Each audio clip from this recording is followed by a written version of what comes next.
everybody. Welcome to my lovely background at the moment, because you don't want to see what's over there. Alex saw it. It's a train wreck. Yeah.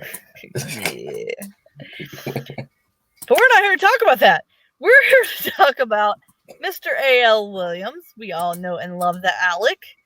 And his book that is out now, Immortal Scars, and the book that is coming out. Which one's that? Hopeless Scars? Yes. It's book 2. Yep. And so we're going to show you those guys right now, because I should already have this ready and I forgot. Because I'm tired. Okay. So here is the lovely Immortal Scars. What did that book come out, Alec? November 14th. Alright, so this guy, if you haven't read, you should. I'm in love. Lucifer in it made it okay to begin with, but dude with dreads, hot dudes, it worked. And then for those of you who don't know Amazon's great little feature, you can come down here. As you can see, I'm following Mr. Williams. And it shows the pre-order. Let's see if it'll let me click on it. For Hopeless Scars. Wish I could, here we go. I'll zoom that in. Because everybody needs to see how lovely that is. If it'll let me go. It's not letting me go over now. Of course it won't. Let me just zoom back up. There you go. I'm in love with this look right here. Alright. Long-haired men are great, but you just picked the greatest of the looks at the same time. Yes. So those are the books we're talking about, and the series we are talking about, and super excited. Well, first off, just tell everybody what the series is going to entail before we get into the specific book. Well, the series is pretty much each book is a standalone, so that each one has their own plot, and it's all in the same world with all the same characters. It's just about different couples in that group of characters. The only book that's going to be wrapping up the whole series is the last book for this chunk of the series, which is book 8. Yeah, thanks to Jace, you now have more than just 8 coming your way for the readers. Right, yeah, the next one is the next generation, meaning their kids or people who were kids in the first set of books, and then so on and so forth after that. I love that I get to be a alpha reader, beta reader, finishing reader, a little bit of it all. So I get to get ahead of everyone and read everything. All the things. So what is book 1 about? Book 1 is about a pyrokinetic immortal ex-slave who's just trying not to, become a test tube experiment and stay the hell away from anything that he considers dangerous because of everything he went through in the past. The other main character is a detective who gets pulled in by events that make the world go upside down for James. Yeah, they do go upside down. This is true. The whole series is an allegory for mental health, though, so it's like certain details. Like, the pyrokinetic is connected to one of the symptoms of PTSD, so it's just all about mental health and building relationships. Yeah, I could see that in it for sure. And I also felt like it kind of touched on how the past can not only make who we are, but to challenge our perception. Like when the seer shows him a different side of what happened, there's always the your story, my story, and the truth type thing. And I think sometimes people don't want to give up their version of the truth. Oh yeah, we pretty much all do that for the most part. So I liked that aspect of it. Not necessarily a mental health thing, but just the struggle of how something can be, a flashback can be disorienting or stop you in your tracks, and you can battle with it years later. So And one of the things that is very prominent in the book, which I know you saw obviously, is the pushing people away and the importance of that person learning not to do that, but also the importance of the people on the outside of it continuing to try and being aware that no one's doing this on purpose. Right. And I mean, you kind of touched on a lot of hidden things on top of the mental health, because like omission still being a part of lying, how if you take too long to try to figure out how to tell somebody, they're going to find out anyway, and it'll make it twice as hard. Yep. I know that has been something I experienced that I felt like, I could relate to. So that, I don't know, I know you before I read it, you were like, oh, it's about mental health and it touches on this and that, but I feel like you touched on so much more. Yeah, a lot of it probably was that all of it's interconnected and I just didn't think about it. Well, it's true. I mean, when you're dealing with mental health, there's all kinds of aspects of it that I think when we just say the word mental health, we don't think about. Like, or maybe we take for granted that it's not a part of mental health when it is, because everything is interrelated, and it does all take into the mental health aspect, because any one of those things can set off your mental health. Yeah. And one of the things I also wanted to touch on, because this is a big issue in the romance genre, is people who like those little red flags, unhealthy behavior within a relationship and how a person can change that. They don't necessarily need to be marked as a bad person. I really wanted to put that in there because sometimes we do this whole black and white thing where it's like this person is a horrible person even just because they did something wrong. So I kind of wanted to really put that out there that people make mistakes and sometimes they're pretty bad, but it's a matter if they try to fix it. Right.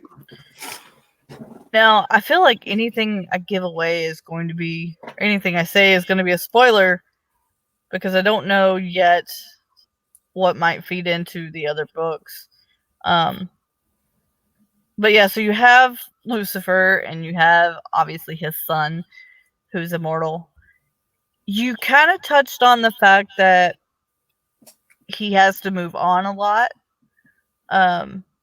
without like saying where he's been or anything like that. And I thought that was actually really good, because while you got the backstory of he's moved a lot and he is immortal, it didn't take away from the story. It focused on where he was at that moment. Yeah. And I mainly wanted to do that just to show one, it's just not important to the plot at that point, and two, that it didn't matter where he'd been because he was alive, but he wasn't living. Right.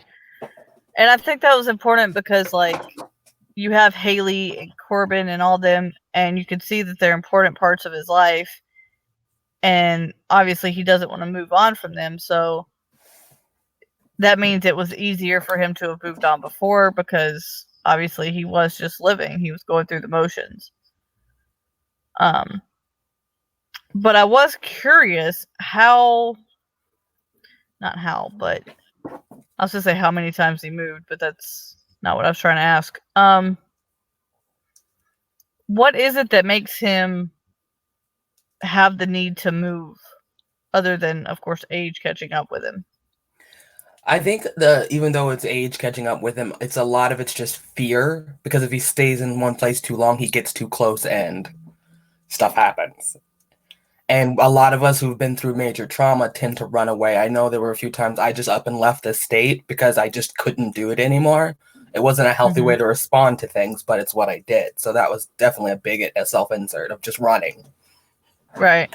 And the important thing is you don't even have to run and leave the state or leave the city. I mean, just running away from a situation, while sometimes can be good, sometimes just makes it worse. Yeah. I mean, especially because and the situation. Especially when there's good aspects, because he wasn't just running away from the bad possible things that could happen. He was running away from the good things he didn't even let himself experience. Right. And I think that lends more credence to the fact that, like you said, he was just living, and yet he gets here and he's working, and Haley somehow winds her way into his heart because she's so obnoxious. No, I'm trying to say this without making myself sound bad. I saw a lot of me in her in that crass, I don't care, I'm gonna either love you or hate you way, you're not leaving me alone, I'm gonna do this with you.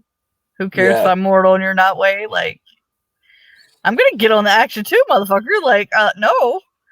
Yeah, that's pretty much like she's probably one of my favorite characters because she's like doesn't care. And I know a lot of my beta readers were like, a lot of them were like, she is so obnoxious. I'm like, there's a reason. Wait till you read her book. See, and you say obnoxious, but I was like, it's not obnoxious because that means I would be obnoxious. It's just over caring and oversharing sometimes. Well, you know, personality traits always have a positive name and an unpositive name. She's stubborn. Yeah. She's like, I'm not taking no for an answer. You need to give her a birthday in the Capricorn spectrum. I really should. Like, I didn't actually ever sit down and put my characters in their signs, but I should do that. I really should. Because I swear to God, she's so me. It's not even funny. Like, actually, it was funny. There was a lot of times I was like, I would do that. What's wrong with that?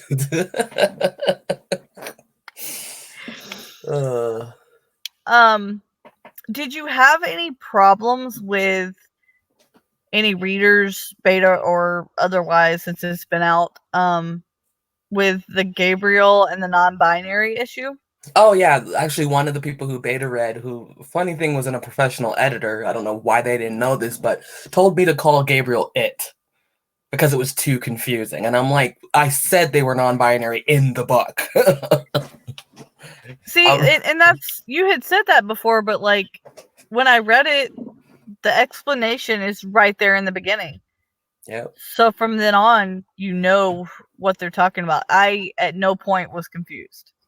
Yeah, and I think a lot of what it is that people, if it's not something they're used to, their brain will automatically make them confused, even though it was explained to them. Sometimes that happens. Yeah, and I can see that. And this person, you know, I'm gonna throw shade, even though, you know, they were very professional in their response to me, but you could tell that they had a set way of the type of writing they liked. They weren't within my genre, right. So that was expected. Well, and I found myself thinking, like, if you either A, are not around non-binary people and are used to the changing of you know, the nouns, I guess, he and her and all that, either that, or if you're not up with the times, not gonna say anyone's old, but up with the times. He was older. Then it's going to be confusing, because to the majority of America, the majority of cis people, I felt like this is probably something that they're just now hearing about and understanding on any level. So it's kind of what you said about the play with the mind, where they're like, wait, what? Like, yeah. But for an angel, to me, it just makes sense anyway. Yeah, I mean, I do know a lot of the other angels do have a gender, but that was a choice, you know? Yeah. And you got to think about, he's God, so of course he's going to give them choices. He made the angels before man and woman. Yeah. And I just really wanted, I think a lot of the non-binary thing came from seeing Constantine and went to Gabriel in there. I think it was Gabriel. Yeah. Okay, and the fact that the Gabriel was so androgynous, that's kind of what I was pulling inspiration from. Because I love that movie. You did that very well. I could see that. I loved Gabriel in that movie. Oh, yeah. Perfect person to play that. It really was. Who did you imagine for Lucifer? I honestly, in my head, For some reason, I just always saw Lucifer as almost Jesus-like in his appearance, if that makes sense. Just really, but rugged. So I just Yeah. never went out and saw anybody who was Lucifer and said they look like that. It was just, this is how I see Lucifer in my head. Okay. Although I do love that Haley calls him Lucy. I'll say it right in a minute. Yeah, I love it too. I was just like that because he I gets so love irritated. I love books and movies when they call Lucifer Lucy. Oh, Oh yeah, Lucy. right. And it's like the best because you just they get so mad. Well, and it kind of played on, the fact that he chose to be male, but then Gabriel isn't. So, like, why not call a male a female? Like, why not? Yeah. There's one angel that's non-binary. What if you didn't choose a gender? You'd be he or she or they or whoever you. Yeah. Right. Yeah. So, I. Hmm? so in your, I guess in the series overall, but for this book, do all the angels have similar powers, or do they have their own separate ones? They have similar powers, but there is certain like angels that have their own. Like Gabriel does have a specific power, as you saw in the book. That's just theirs, and that's just me researching Catholic religion and what Gabriel represented. Okay. And Well, like because I was wondering, Lucifer, like, the fights, they're both throwing fireballs, so I'm like, yeah, they all have the well, power to deal with heavenly fire. That's just all of them, but they do all have their own distinct powers. Like Lucifer is the morning star, so you can guess what that's yeah. about. I gotta admit, and I don't know if it'll happen later, I would like a little more backstory on what happened to Corbin to make him go into the fetal position. Oh, it's good. Like you're gonna find out in his book why that happened, Okay, like he what gets that was his own about. book. Yeah, they all Okay. get their own book, every single one of them. Well, in couples. Okay. I was gonna say, because, like, that whole fight scene, I was like, this guy seems so, like, big and, like, bigger, larger than life, fun. Like, what the hell? Yeah, like I said, that book is literally just opening the stage for the world and the characters in it. And I know a lot of people were like, don't put this in here. It has nothing to do with the story. But I did that on purpose to bring in all the characters and make the reader ask why, so that they continue to read the series. Well, and you kind of have to, because otherwise you don't understand Gabriel's true power, like Yeah. his specific power. Yeah, and that's why I did the two together. I still kept it within explaining the story that the character was about, and also brought in a character from another book. Did it at the same time. So Right. Although I do like when he tries that shit on Andrew, and Andrew's like, nope, no, I'm not having it. pretty much, Andrew doesn't play. Like Andrew's just like, nope. Gabriel's like, oh, you really believe the shit you're spouting? No, you just can't play that shit on a non-human. Sorry. Exactly, right? So it's like all my characters have their own distinct voices and their own distinct experiences. And they're all like little pieces of my heart, which that's typical of all authors. Every Right. character we create is a piece of who they are. I'm not like, I know there's people who write characters that are nothing like them, and that's cool and fine. I prefer writing characters that have a piece of me within them. I think it depends on the genre. I mean, like, if you're writing a murder mystery, of course no one's gonna be like you if they're a serial killer. You don't know. I could be secretly a serial killer in my head.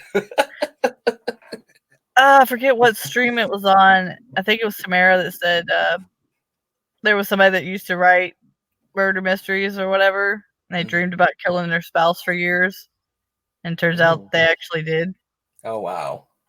Like, their books were about, like, one of the books was about the spouse dreaming of killing the other spouse, and then they actually ended up doing it. I think that was Samara that said that. I could be wrong. Well, I know, like, there are times, like, I remember Danette, you would know her as Tellery. Yeah. was talking about on Author 2 page about having two characters that were her exes and knowing which one was going to make it. I'm like, see, that's how you deal with issues. You write it so that you don't actually kill someone. Yeah. I'm not gonna lie, I'm editing part of Unknown Family right now that where she's like torturing somebody and somebody's like hold her back going, just don't. I'm sitting here thinking, yeah, I remember where I was when I wrote that. I remember why. Because if I didn't write pull back, I probably wouldn't have pulled back from doing what I was doing.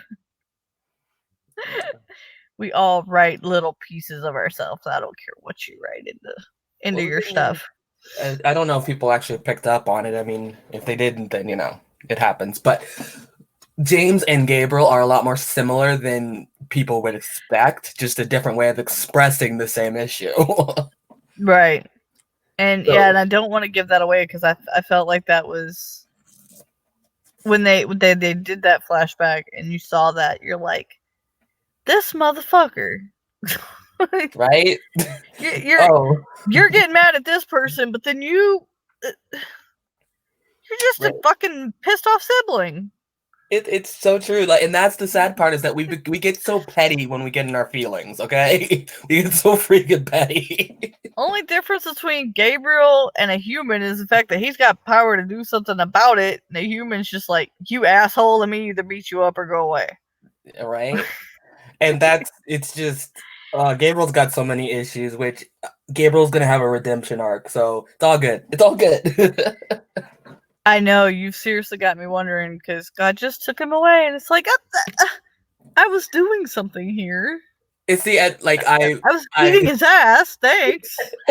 Pretty much, and I was worried that they would be like, oh, that's too easy, but I wanted to make it easy. I wanted God to be like, oh, I'll help now, because that's kind of how religion's always made me feel.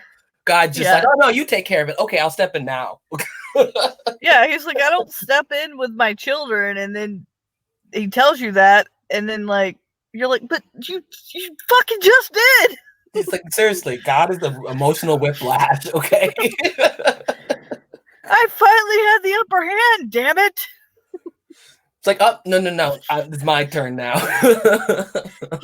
you give me wings, then you take the winged fucker. Like, what the fuck?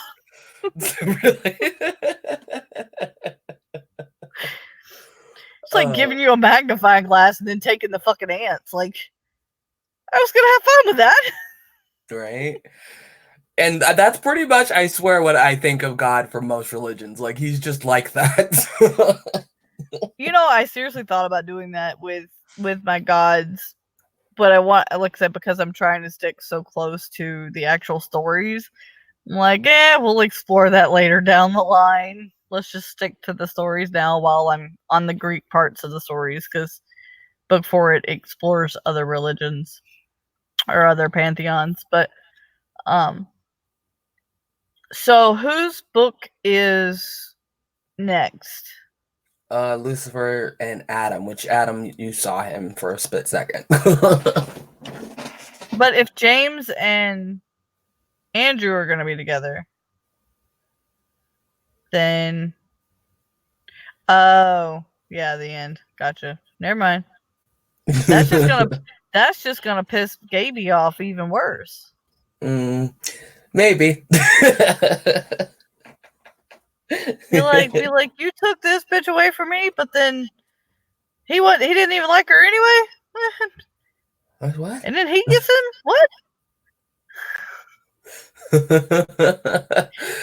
Yeah, like I said, my characters are pretty messed up in the way that and that's another thing about mental health, is that the way we perceive the world can kind of be skewed based off of our traumas. So right. Gabriel is just an extreme example, and Gabriel's not even the only one. There's worse ones later on in the series that are just like, what are you smoking? Gabriel's not the worst. So I know you fast release, but how long does it take you, or did it take you, to write Immortal Scars? That one was a labor of love. It took me a year because it was such a steep learning curve. I had to learn how to write an actual story. I went through multiple beta runs, So that book is the book that taught me everything I needed to know and what not to do. Our first book usually is. I'm not gonna lie. So in contrast to that, how long has it taken you to do book 2? Well, book 2 took me about a month to month and a half to draft, but the editing process went in like a month. And then there was betas for a month, and then now I'm just added the edits, and that took like what, 2 weeks, and now another 3 weeks for you and 2 weeks for proofread. So a lot shorter process. I think when people see that traditionally publishing takes, a year or so, when those that are traditionally published say, yeah, well, I just got the contract for this, so it'll be coming out, a year from now. The reason they choose self-publishing is because, it'll be much simpler, it'll be much easier, it'll be faster. But it depends on you, because there's only you saying, get this done. Right? And there's not somebody saying, okay, here's your cover. Right? Yeah, like, because I had to go through making the covers, which thankfully, because I'm an artist, I skipped over having to go through someone else. That's just what I can do. But like, the only reason I'm fast release is because I already have a lot of these stories pre-written. Like, I'm written all the way up to book 4. So that's the only reason I can fast release. If mine weren't so big, I could probably do the same thing. Because I don't recommend anyone fast releasing if it's over 60K. Honestly, I do not recommend doing that. Well, I'm sitting at 109K right now, so... And see, that's what people don't understand about fast drafting with romance, except for the ones that are longer like yours. You're actually an outlier. Most romances don't go over like 70K. See, and that's what's weird, is I only read romances that go over 80K. Yeah. And I think a lot of it, too, it depends on the niche. Like, I've been noticing in male romance that there are starting to come out books that are 100K, 80K. So these rules are being broken and being reformed into I do whatever the hell I want. Right. Well, I think it's we've let the big 5 choose what our gates would be. And they stand here and they go, I'm making this a gate. But the great thing about self-publishing is there's gates in traditional publishing that you don't have to listen to. Yep. I mean, there's always going to be some things you have to with the writing itself and things. But there are those like me that like longer stories. There are those that like shorter stories.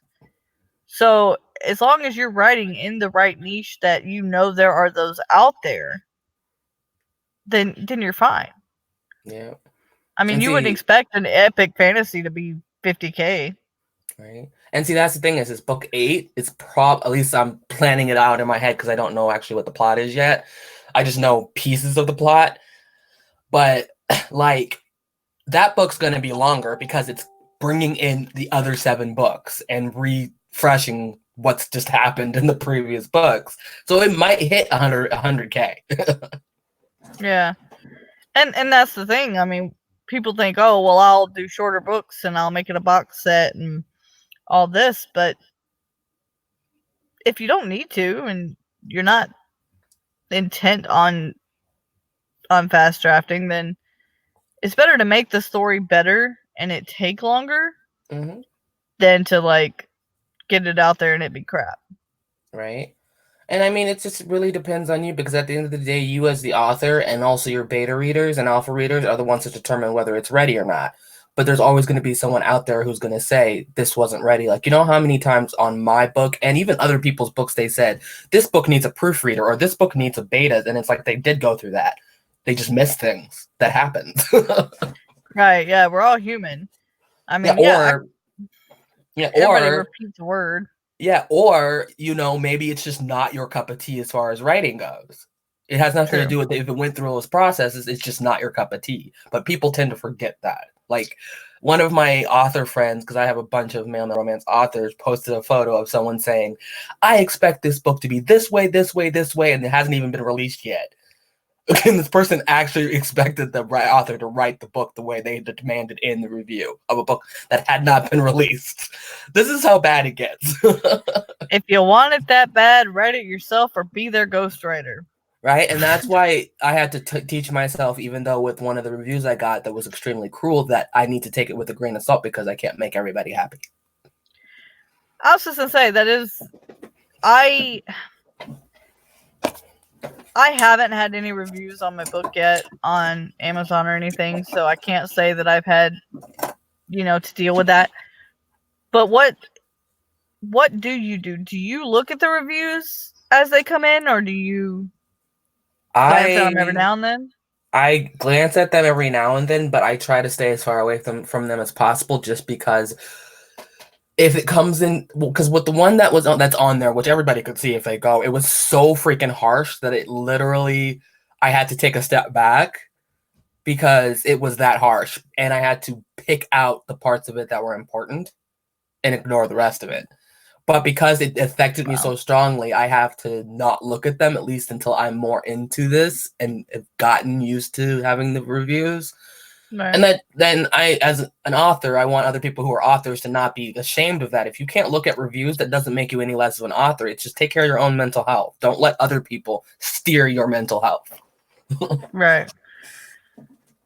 Well, and that's the thing, is it depends on the review, I think, whether you would let it affect you or not. There are people that leave reviews and they did not read the book.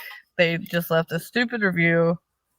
Yeah. Or they read half of it. Over. They glanced at it, they read the end of it, things like that. Didn't actually do anything. Or one of the things I love, like, this is the whole point of reading. You like to project yourself into the characters you're reading, but it's gotten to the point where it's like, if this person doesn't do exactly what you expect them to do, the book's bad. And that's not how that works. So it's just having to navigate through all that. Yeah, leaving a review based on what you expected the book to be instead of what you wanted it to be is two totally different things. Yeah. And I think a lot of times when you get a review, you have to wonder if they're also a writer because of this community. And like, are they judging me based on the book? Are they judging me based on the grammar? Or are they just judging me because they don't like this genre? Yeah. Or are they just judging me because they had a bad day? Yeah. All of that stuff happens. That's why I just choose not to read them, because it's not for me. The reviews aren't for the author. I mean, if you look at them, you can use them to improve your writing, yes, but at the end of the day, they are not for you. Yeah, that's one thing that we touched on in our writer's workshop. The guy who wrote the book was like, I look at my reviews once a month or a month after the book comes out so that I can see if there are any actual problems I need to fix versus, ones that have been made up. And I thought that was a good point because, especially as a debut author, a lot of people take those to heart and they get discouraged, or imposter syndrome jumps in. And it's important to remember that it is your first book. It's not going to be perfect no matter how many times you get people to edit it. You're human, so the people around you editing it are also human. Right. But then the people reading it, you never know what the mindset is or where they were at that day or if they're just an asshole. Yeah, it's very possible that the person is just an asshole. So I would love to say I've had nothing but good reviews or nothing, whatever. I haven't had any, so I don't know. But one positive about my book is that half the reviews are negative, half of them are positive. So I'm half there. If any of the 33 people that downloaded the ebook of my book would like to read it and leave me a review, I'm all for that. But until then, you know how many people I've sent my book out to, but I've only gotten 6 reviews on Goodreads and 4 reviews on Amazon. I'm like, people. I ain't even got that, but I'm just now getting to the point where I can actually send books out again. So. Yeah, but I don't really get too mad about it just because I've gotten books that I haven't read yet and I've had them for years. So sometimes you just don't get to it right away. We found like 3 boxes of books in storage on Saturday that said haven't read yet. And I'm like, I should probably get to those. Yeah, I'm literally slowly going through my list of 800 plus books. So. Yeah. Now, because me and Aphrodite and DL are Stewie are doing it, are you thinking about turning this into an audiobook? I want to, definitely. I already have someone who's going to do the voicing for book 2, Jace. But I'm pretty sure I'm going to have another friend voice book 1 as long as he has time. I'm waiting for me to build my fan base to make it worth it. Okay. Because I kind of don't want to put that much effort into something until the book is more widely known by the fan base, the niche that I'm in. Yeah. Well, that's the reason I was asking, because I feel like, especially for male romance, that is one avenue that I haven't seen very many people on. Yeah. And a lot of it's just because it is expensive. Yeah. And I have seen some audiobooks, like I have quite a few of the authors I follow who turn some of their books into audiobooks, but not all of them. Yeah. And it definitely is, what you can afford, and not saying, oh, I have to type thing. Oh, and also the voice. Like, I have a specific sexiness to my voices that I expect. That's what I was just to say. Like, that's the other thing, is finding the person that just exudes the voice that you are looking for in itself can take forever to figure out. And that's one of the reasons why I chose Jace for book 2, because his voice very much exudes a lot of Lucifer and also a lot of Adam. So it's like a little bit of both of them in his voice. So that's why. And then the first one, I just love the he does Haley so well for being a guy. So he does. Yeah. So this is true. Yeah, for me it was more, for you it's the more sexiness in the voice. For me it's more getting the right accent. Yeah. Because each one of my books takes place in different states.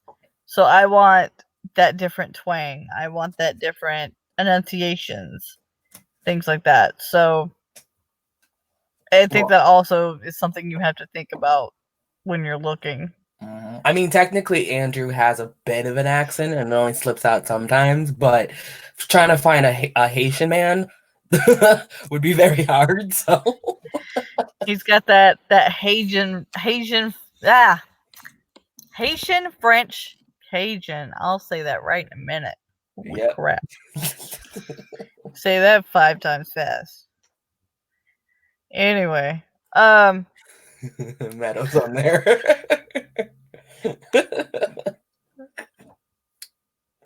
Yes. I've got the VIP treatment over here for my voice actor. We know you know, Meadow. You're not the one we're trying to talk to. But yeah, and then also for book, I think it's book 7. One of the characters is Puerto Rican, so I kind of want to find a sexy Puerto Rican boy, but he has to sound like he's young, like not underage, but just younger. Make sure you put that not underage. Not underage, okay, people? that would take it a little far. Guys, it is an age gap and a daddy kink, but not that young. Okay. There's an age gap because he's immortal, not because of that. Well, actually, in Jesus and Steven's book, Steven is 60, Jesus is 25. So there actually is an age gap. Well, Steven is kind of immortal, but he looks 65. It's complicated. I am curious. The seer, you're very vague about it and about him, but is he? How am I trying to ask this? Is he like a human that just has sight, or do we find out later on that there's more to him? There's more to him. He's actually the book with Jesus. Him and Jesus are book 7. Okay. Because I liked where you were going with him and everything, and I loved his personality. So if he wasn't going to be a book, I was going to tell you better make something. Oh yeah, he's got his own book. I just have to remain vague with him just because it's a long time before you'll see his book. Like next year. Well, yeah, if he's book 7, you got quite a few in between. By book 4, you will learn a little bit more. Like there's a little bit of more hint to where he comes from. So yeah, I just the funny thing is that this book was originally going to just be a standalone, a one book. That's all. And then Really? that's what the plan was. And then it just spiraled into this. So were you gonna leave the ending the way it was then? Or No, was I it gonna was be in the longer? middle. It was going to be Actually, I don't even remember. I think I was in the middle of drafting and I hadn't gotten to the ending yet. So the initial plan was to be a standalone. But then I changed it, and that's when I created the ending that I have. Yeah, I gotta say I do love how it ends. Because like I said, you're sitting here going, oh, okay, but it was good. You're just like, that was bittersweet. Like, it ended perfectly. There's nothing, everything's wrapped up. It makes you wonder and hope for another, even if it wasn't going to be another one. It does still make you curious and make you think, and it does bring across all the points that you're wanting. But then, like, I literally, I was flipping the page and I was like, okay, fine. Yeah, I was hoping to get that effect because it was just so hard. I had so many beta readers, and some people were like, "Oh, it ends too vaguely." I'm like, "That's the point. It's sequel, even though the sequel isn't about them, but still." Well, I felt like, okay, I had to compare you to Alina on this one because she has Elixir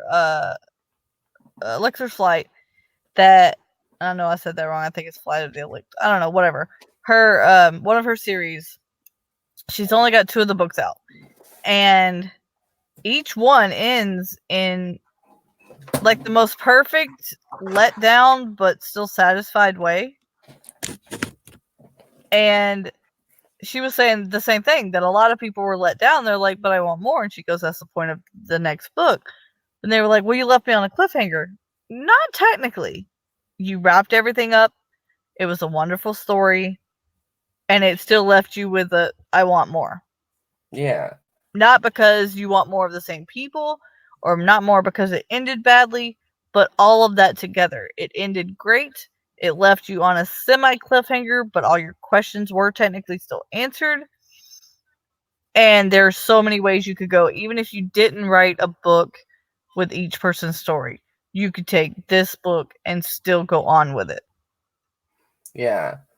And funny thing is that this yeah. book is actually going to have many little short stories for my Patreon, so you'll get little snippets of their lives outside of the books.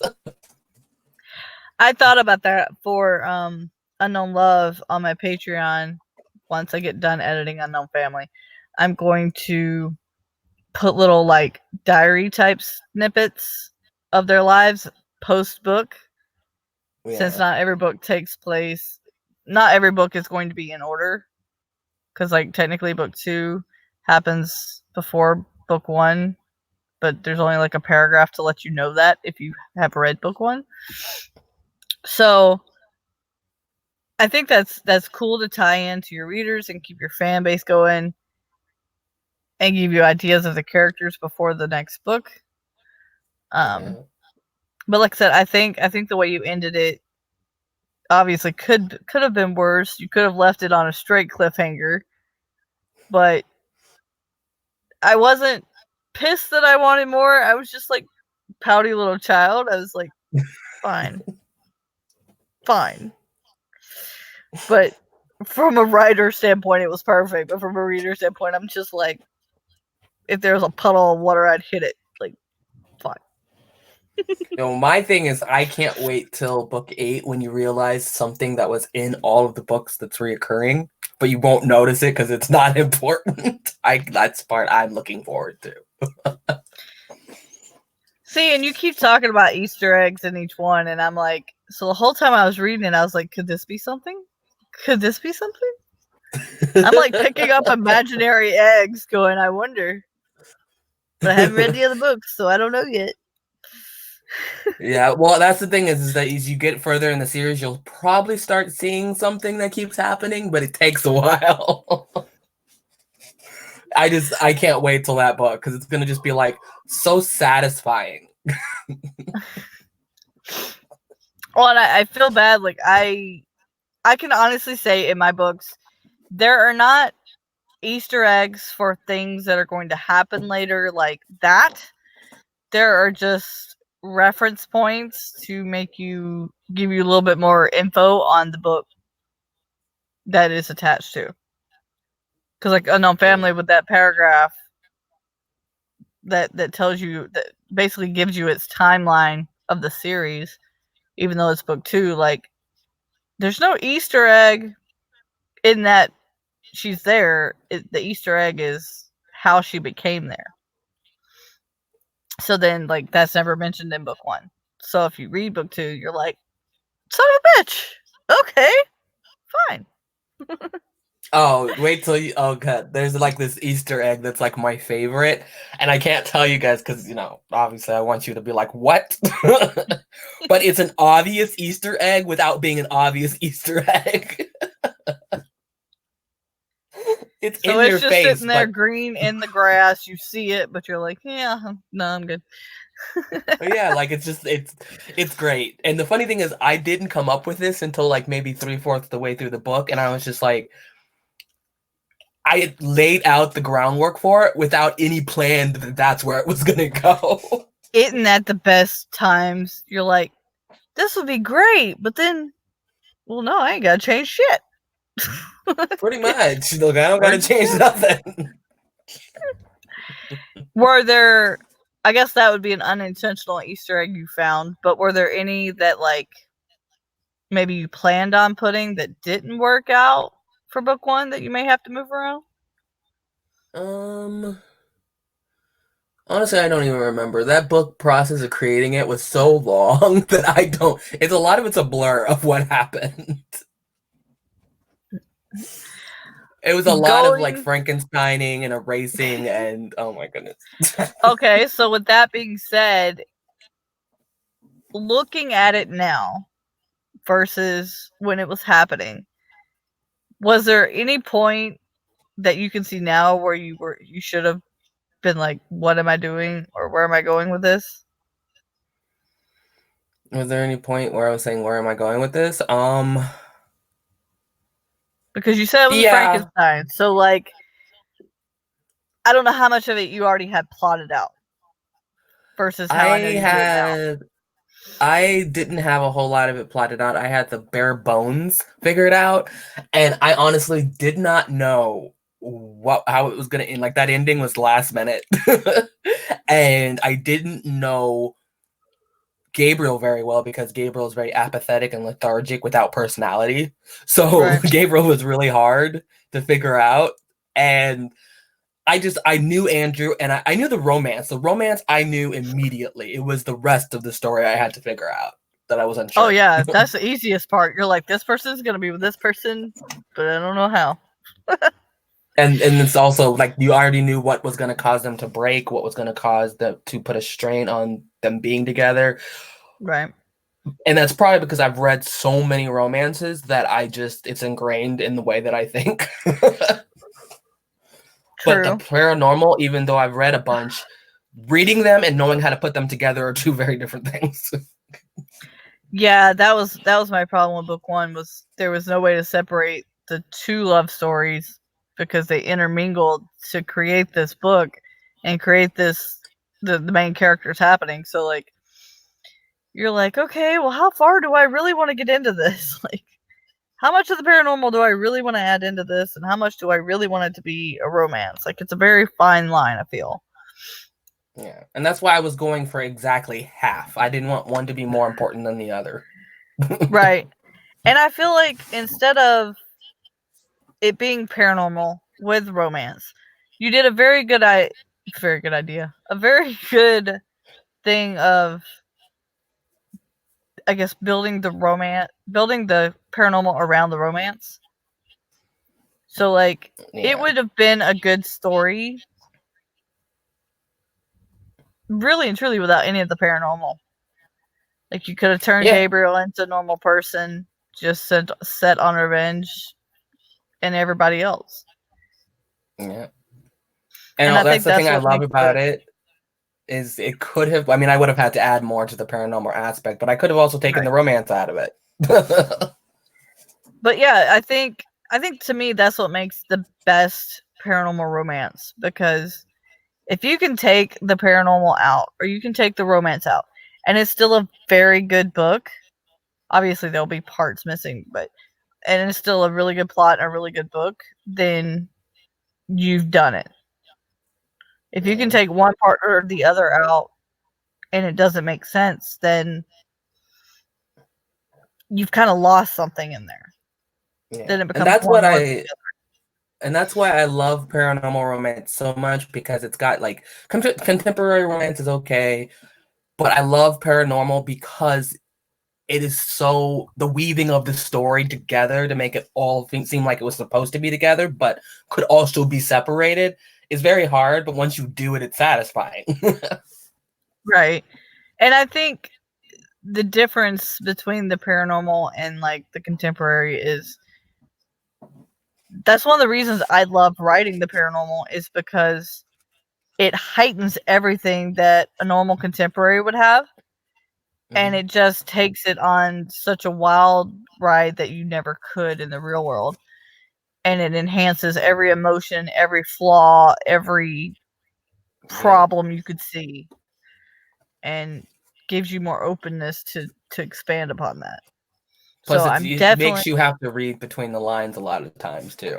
right. So I'm definitely curious with everybody having each book their own. I'm definitely curious to see how you keep that interwoven, and because obviously you're gonna have to bring different characters back in with each book, but I really do hope that you keep that 50-50. Like, you did it flawlessly, and I couldn't have enjoyed it better. Like I said, whether it was a paranormal or whether it was a romance, you had me.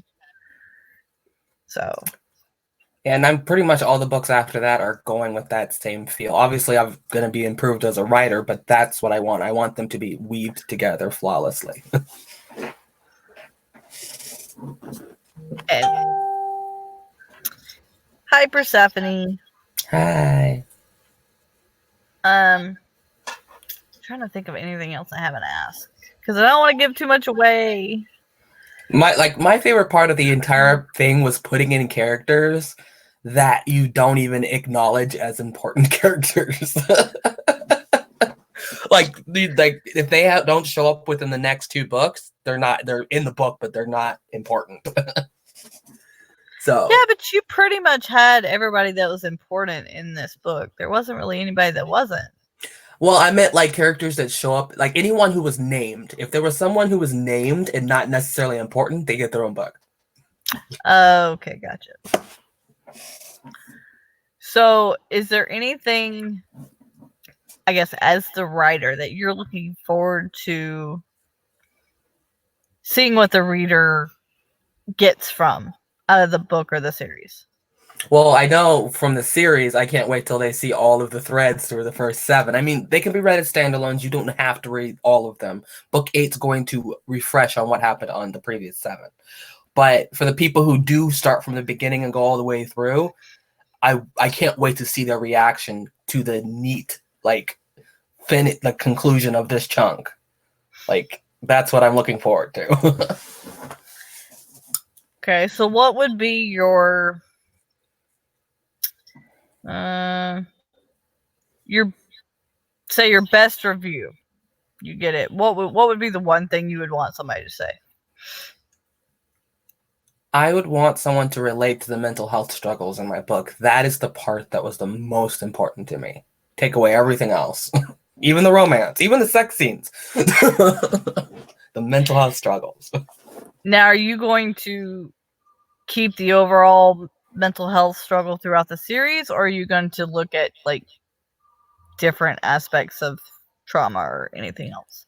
It's going to have definitely other forms of, just like example, PTSD, but it's going to be like from different things and different ways of responding because nobody responds to PTSD the same way. True. And I feel like you gave 1, 2, at least 3 people PTSD in this book. That's pretty much the mental illness that's going to be constantly repeated through the whole series. Yeah. Because Corbin, even if Gabriel hadn't done what they did to him, he lost his business. And then the fight is traumatic, again, because of Gabriel. And then you also have the whole aspect of father-son relationship. Daddy might have to leave. Yeah, like I love how like it has different traumas, like, you know, losing someone, meeting someone for the first time and blaming them, you know, having to face your past, just all those aspects. Like this book is my life, just an extreme situation. Like it's extreme. It's overkill of things everybody goes through. And I think that's what made it so relatable, is because when you told me it was about mental health, I was just like, okay, it's going to have 1 or 2 aspects.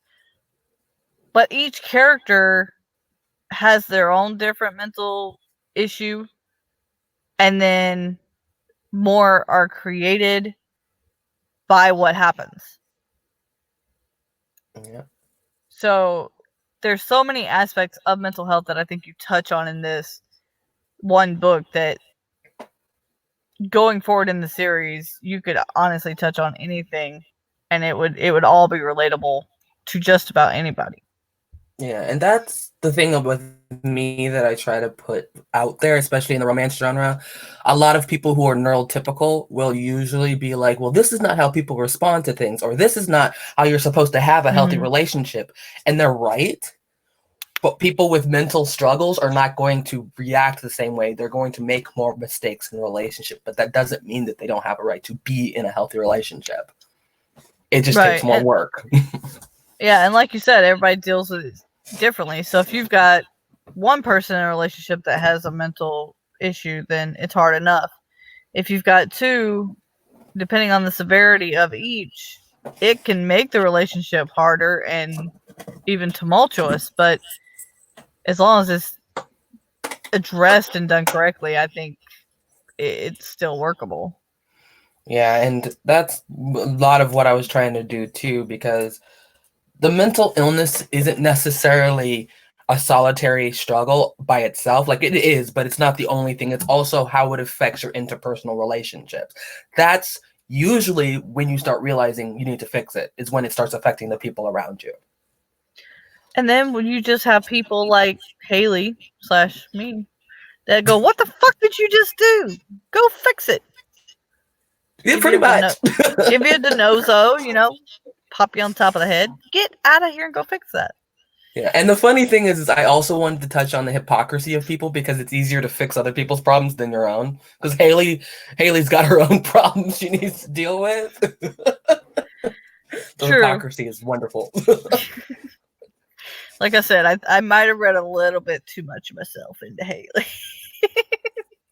Just a little. Yeah, and it definitely is easier to fix other people's problems. But I think sometimes when you're trying to fix other people's problems, it also brings to light your own. Like you try to fix their problems because of your own experiences that you didn't do correctly. Which is great to help people, but it can also not help the mental issue. Yeah. And the response, and I don't know, I guess you just have to be careful on how you play that one. Yeah. So. And that's the thing, is I didn't want to use any of it as an excuse. So I made sure that there were consequences for the things that they did that were coming from that trauma. Right. But I also wanted there to be empathy, showing that they didn't do this, like their intent wasn't bad. I will say I loved how, and maybe it's because he became in that body because of how he is.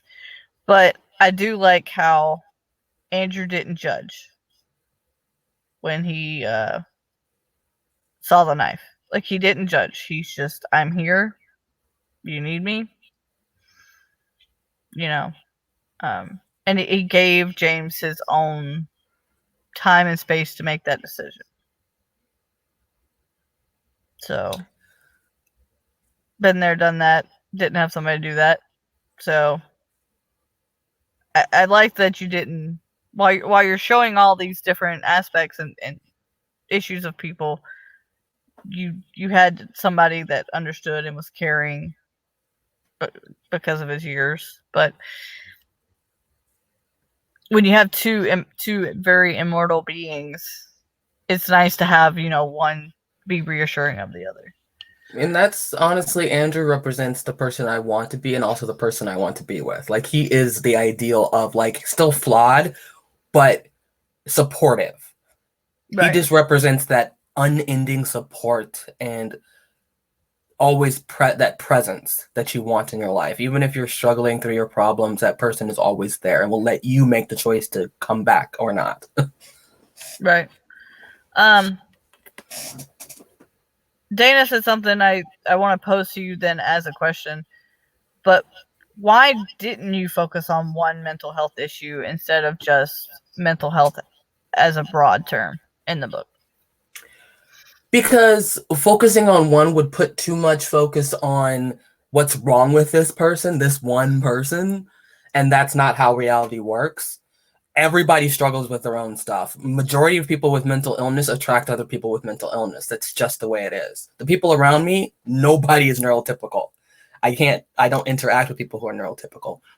So I wanted to display it how it is and not how we want it to be, or not how, how a lot of those books are like, oh, this person's got DID. That's all you're paying attention to. This person is bipolar. That's all we're paying attention to. That's not how the real world works.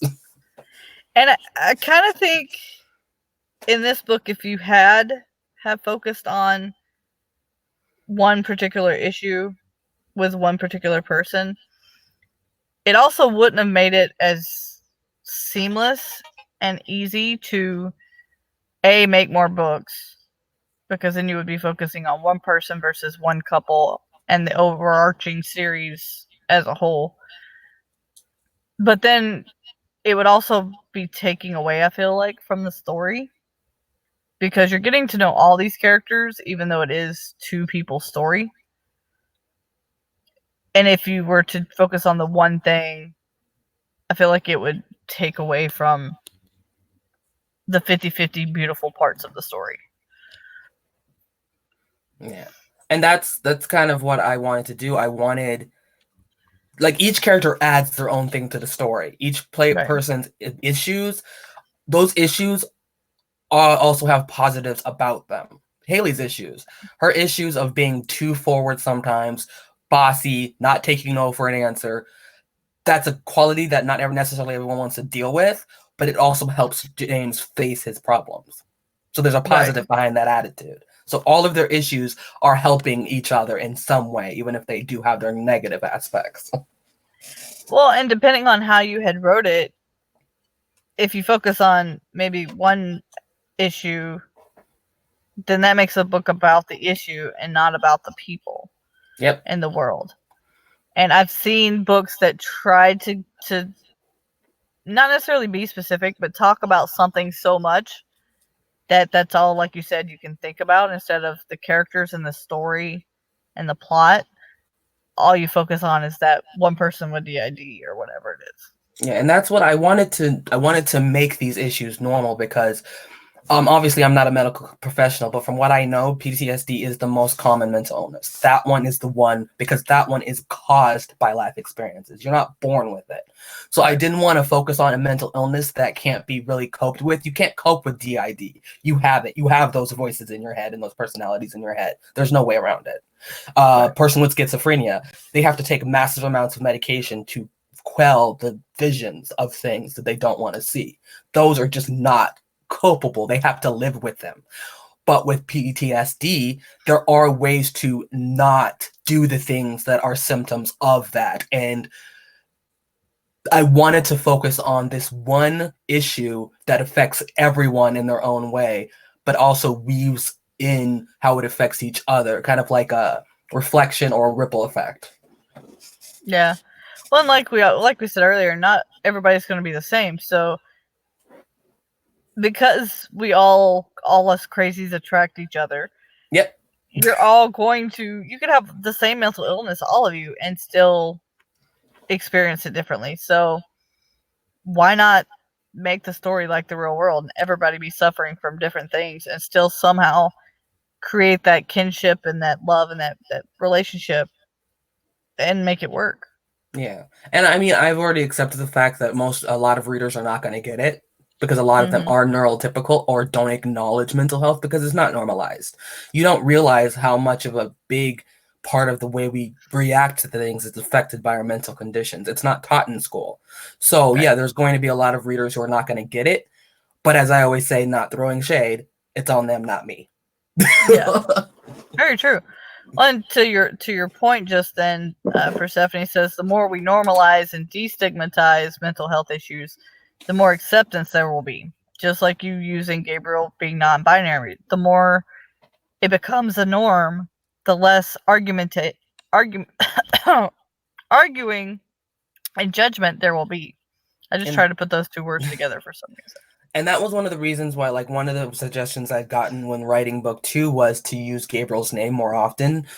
But the problem is that doesn't normalize non-binary. That just hides it because as someone who lives in the trans world, we're not here to make it easier for you to understand. We're just here for you to accept we exist. And you need to find your own understanding. Right. So I felt very uncomfortable readjusting the way it read just because people can't comprehend it. That's why you force them to comprehend it. If it's explained that this person is non-binary and then you're constantly using they them, reasoning skills would say, okay, this is their pronoun. Especially if it says this is their pronoun.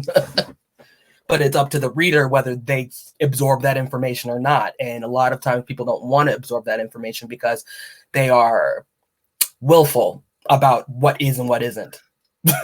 Right. Very true. I had a thought and it totally flitted out of my head. Told you.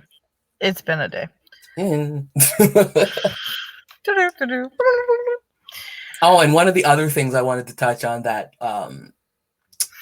I had meant, actually I saw it in a review that made me chuckle, was that one of the other things with mental illness is that a lot of couples will not have the same goals because they don't have the same direction a lot of the times. But being in a relationship doesn't mean you have to have the exact goals. You don't have to have the same religion. You do not have to have the same necessarily, like you both don't want to be authors or you don't want to both be creatives. You can be opposites and have different goals. It's not about walking the same path. It's about walking your own path hand in hand. And that's what I wanted to represent in my book. Yeah. I was supposed to say, Will Smith said something a few years back. I don't remember where he said it, but about him and Jada. Saying that, marriage is not about two people taking the same journey. It's two people taking separate journeys and choosing to hold each other's hand while they do it. And I thought that was kind of profound because I think most people think that marriages you have to like and do and all that the same, but it's not about that. So I like the way, they are both flawed, but you've got Andrew who's more understanding and patient and willing to wait James's aggravation and outside issues he's dealing with take precedence for James until he's ready. So yeah.